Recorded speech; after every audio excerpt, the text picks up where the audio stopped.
Եկեք ետ դառնանք Տիրոջը, քանի որ նա բզկտեց, բայց նա կբժշկի մեզ, նա զարկեց,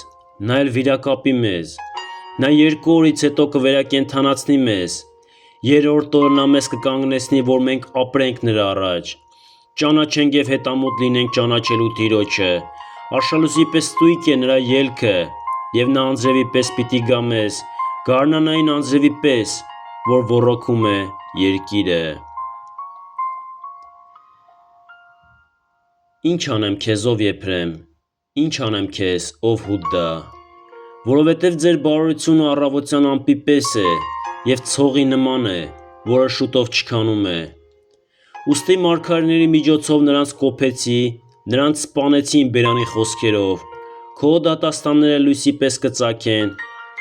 որովհետև ողորմություն եմ ցանկանում և ոչ թե զոհ, Աստծու ճանաչում, ոչ թե ողջակեզներ։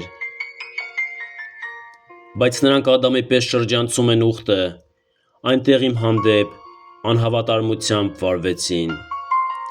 Գաղադը անօրենություն անողորմների քաղաք է, արյան հետքերով լի, ավազակների պես մարդու հետևից դարան մտնելով քահանաների խումբը Սյուքեմի ճանապարհին մարդ է սպանում և եղեռնագործություն անում։